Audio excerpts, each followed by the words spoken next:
afternoon. Welcome to your channel Inglesparatuvida. Today we are going to talk about an important topic. The question that we all want to answer in order to learn English. How can I learn English is the question that everybody asks and everybody wants to know. I'm going to give you some tips, first in English and then in Spanish, to make you feel comfortable and sure when you learn this beautiful and important language, which is English. The first step to learn English is think in English. Exactly, think in English. How can you think in English? Well, for example, let's suppose that you are going to the library to buy, for example, a marker, right? And no matter which language do you speak, try to figure out before you go to the library, before you go there, or before you go to the shop to buy this, try to figure which words are you going to say. For example, I am going to buy a marker. The color of the marker is pink. I need it because I'm going to do a special work in my school, in my university, or any other activity that you would do, all right? But try to think about it previously, before you get to the shop, okay? So first think in English. Number 2, talk to yourself. Yes, I've said that in many videos that I've uploaded in my channel Inglesparatuvida. It's very important to talk to yourself. Even if it sounds a little bit weird, it's very important to talk to yourself. For example, let's suppose that in a few hours I have to go to the bank to make a deposit, right? So, whereas I'm in my house, no matter which is my language, I have to think and say, well, I am going to the bank in 2 hours because I have to deposit to the account of my sister $20 so that she can buy a birthday cake, blah blah blah blah blah, and all the story. The important thing is that you think and speak. So number 2 is talk to yourself. What techniques can you use to talk to yourself? Let's go to number 3. In number 3 says use a mirror. Yes, use a mirror. In that way you can speak for about 2 or 3 minutes in front of the mirror, and it can make you feel that you are talking to somebody else. So you're not going to feel alone, like a bit weird, what am I doing? No, you have to talk to yourself in front of the mirror. Use a chronometer and try to talk about any topic for 2 or 3 minutes. For example, if you had a bad day, you can talk to the mirror about that. Oh, well, today I had a very bad day. I had a problem with my boss because I was not available when she demanded me to do some work, some extra work. I think she might be angry, but I'm sure she will not because I am good and I am a good employee. And all the story that you can create on your mind, tell it to the mirror. As I said, it can make the good effect and the positive effect that you are talking to somebody else, and it can make you feel that you can communicate in English. Number 4, focus on fluency, not grammar. Exactly. Even though I am not very, or 100%, I don't agree with number 4, because I think that grammar is also useful, right? You can feel sure if you know which tenses are you going to use in present simple, in simple past. But when we communicate in another language, let's suppose that you go to the United States or Canada or any other country which speaks English, and you would like to ask something to a tourist, or yes, you are the tourist, perhaps you may think, I'm going to use present simple, am I going to use do, am I going to use does, I am going to use this. I don't think that you can do that, no? In that sense, you just say whatever comes to your mind, and remember that is the opposite in our country, depending on your language, is the same. Everybody everybody had the opportunity to meet a tourist in the street who asks you in their own native language anything. How can I get to the supermarket? Where's the nearest bank? And perhaps they don't use the correct verb or the correct vocabulary that you know in your language how to say, or the pronunciation or intonation is different. But anyway, you try to help your best this person, right? So don't concentrate too much on the grammar, but concentrate on the speaking. And it's more fun. What else? Number 5. Try to say tongue twisters. Yes, in the channel Inglés para tu vida, we had in the part of lista de reproducción some tongue twisters that you can practice. They are easy, they are catchy, they are short, and you can practice them, and they help you a lot to use your tongue and feel more comfortable in English, right? So practice tongue twisters. In the channel we have tongue twisters. Even you can memorize some of them. They have only 4 lines. What else? Number 6. Listen and repeat. Okay, for example, if you are watching a TV program which is in English, okay? Alright, so you can listen and repeat. You can pause. We have all the devices now. The remote controls are excellent helpers. And we can pause any scene on TV. It can be an advertisement, a commercial, a TV serial, a soap opera, the news. So you can stop and then you can repeat what the person said.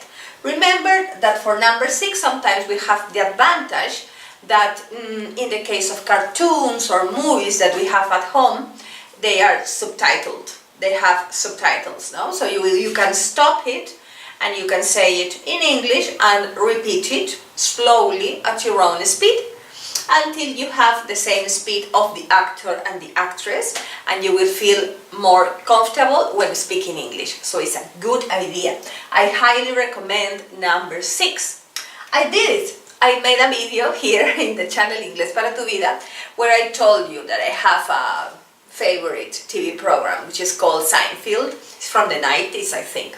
I don't know if you know it, but anyway.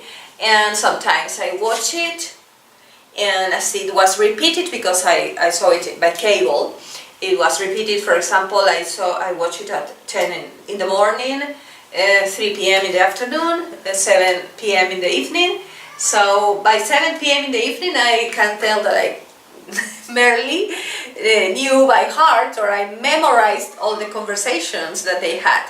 But at the beginning, no. At the beginning, no, so just some expressions, but some other things, no. After the second time, after the third time, you can know that, I'm memorizing, I know what is she going to say. I can say what he's going to mention in that line, yes? So, I highly recommend that. Number 7, sing English songs. Exactly, and for that you don't need to be a professional singer. You can have, well, I'm not a singer, for example, I don't sing very well, but no problem. The problem is not your voice, the advantage that you are going to get from singing English songs is that you are going to do something similar to the tongue twisters, right? I highly recommend here to do it with the songs from the Beatles, right? Their songs are very, how can I say, not simple, but they have some vocabulary that can help you, yes? And the vocabulary is nice, the songs have a meaning, they don't use bad words, so you can feel very good. And also, it's British English. Well, I love British English too. And they are very catchy, and you can remember them, and they are like, well, everybody knows the songs from the Beatles. So it's very nice to know a couple of them, the complete lyric of a couple of songs per month. Perhaps it can be useful. Don't worry about your voice, right? Okay. Number 8, learn phrases, not words. Yes, it's very important. Why? Because our brain learns more when we have a context, right? When we have a context we can learn more.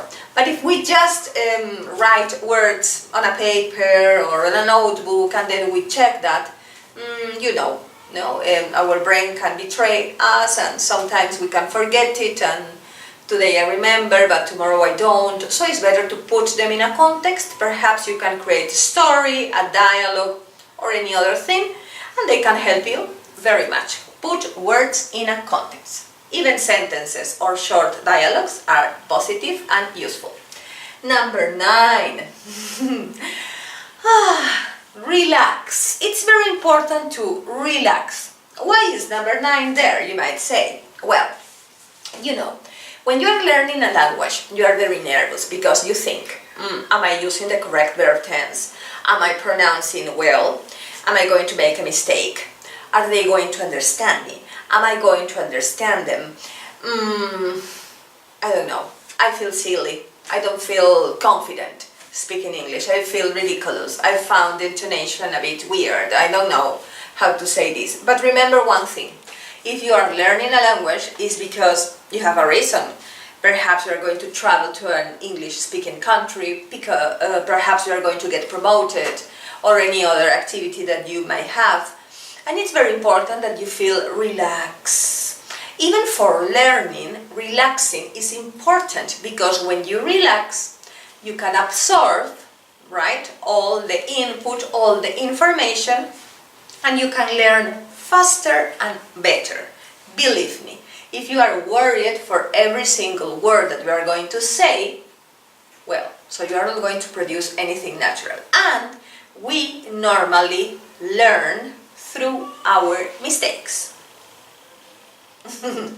Number 10. Tell a story from your language in English. Yes, most of us come from different countries, and most of us have different legends. It can be taken from history, it can be taken from something that is popular in your country, a tradition, anything about your religion, about an important politician in your country, or anything that you would like to share. Try to think about a story that is popular in your country, that is representative in your country, and try to say it in English, right? I would love to listen to your stories. I would like to listen to them. You have the channel Inglesparatuvida, where you can send me audios, you can send me paragraphs, you can send me sentences. Also my Facebook account, which is Inglesparatuvida, and my email address, inglesparatuvida@gmail.com. So in those 3 ways you can communicate with me and tell me your results of number 10. So that's all in English. Now I'm going to say the same but in Spanish. Eso era todo en cuanto al tema del inglés, y a las personas que están viendo el canal por primera vez y son hispanohablantes, estábamos hablando de 10 formas para poder aprender inglés, 10 consejitos.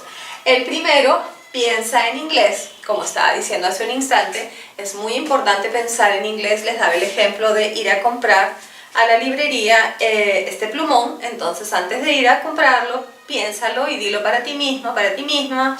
Voy a ir a la librería a comprar un plumón rosado porque tengo un proyecto, porque tengo que hacer un trabajo, pero dilo en inglés, te va a ayudar muchísimo antes de salir. Número 2, habla contigo mismo. Ya he dicho en muchas oportunidades que hablar con uno mismo a veces puede parecer algo tonto o extraño, pero nos ayuda un montón. Cuando hablamos con nosotros mismos, se nos fijan los conceptos en inglés. Te ponía el caso que, digamos, en 2 horas tengo que ir al banco a depositar $20 a la cuenta de mi hermana, por ejemplo. Entonces, tengo que intentar pensar en todo el proceso antes de salir de mi casa. Voy a ir al banco, voy a depositar al número de cuenta de mi hermana los $20 porque es su cumpleaños y quiero regalarle los $20 para que compre algo que le guste, por ejemplo. Pero dilo en inglés. Number 3. Usa un espejo. Usa un espejo por 2 o 3 minutos. Te hará sentir que estás conversando con alguien más. Exacto. A veces cuando nos miramos al espejo podemos ver nuestro lenguaje corporal, el movimiento de nuestra boca, nuestros gestos, cómo pronunciamos ciertas palabras. Y también nos sirve para crear el efecto de sentir que estamos hablando con alguien más y que no estamos hablando solos. Aunque yo particularmente utilizo más el número 2, es decir, yo me hablo a mí misma. Number 4, el número 4. Concéntrate en la fluidez, no en la gramática. Decía que para mí también es importante la gramática, puesto que a veces decimos, bueno, no sé si estoy hablando en presente o en pasado, pero tampoco te concentres tanto. Les daba un ejemplo, que cuando nos viene a visitar un turista y a veces se pierde o quiere llegar al banco, al supermercado y nos hace la pregunta, pues nosotros no nos fijamos si nos está utilizando el verbo pretérito pluscuamperfecto en forma correcta o algo así. Nosotros solamente nos interesamos en ayudarle, ¿cierto? Le entendemos lo que nos quiere decir, no nos fijamos en su gramática y lo ayudamos. Entonces, en un inicio, tú también concéntrate en ser fluido, en hacerte entender y olvida por un momento la gramática. Número 5. Trata de decir trabalenguas. Los trabalenguas en el canal Inglés para tu Vida, en la lista de reproducción, tenemos una sección dedicada a trabalenguas y nos ayudan, como su nombre lo dice, a destrabar la lengua. Es decir, a que poco a poco podamos hablar y soltarnos en inglés. Número 6. Escucha y repite. Te ponía el ejemplo, que ya lo he dicho antes, en la televisión por cable a veces dan una serie. Entonces yo solía ver una serie que se llamaba Seinfeld, la veía a las 10 de la mañana, la repetían a las 3 de la tarde, la volvían a dar a las 10 de la noche, ya para las 10 de la noche ya me sabía de memoria los diálogos porque los había practicado desde la mañana. Si en la mañana se me pasaba alguna frase, algo, lo reforzaba a media tarde donde lo volvían a repetir, un programa de media hora, y ya para la noche tenía casi el diálogo completo. Nos ayuda mucho escuchar y repetir, te lo recomiendo. Luego, número 7, canta canciones en inglés. Te decía que las canciones de los Beatles son muy buenas, no importa la voz que tengas. Yo tampoco tengo buena voz, pero es muy bueno cantar canciones en inglés porque así vamos destrabando la lengua y vamos sintiendo que estamos hablando inglés, nos vamos acomodando a los sonidos, a la pronunciación correcta, y a quien no le gusta pues la música y las canciones en inglés. Número 8, aprende frases, no palabras. Exacto.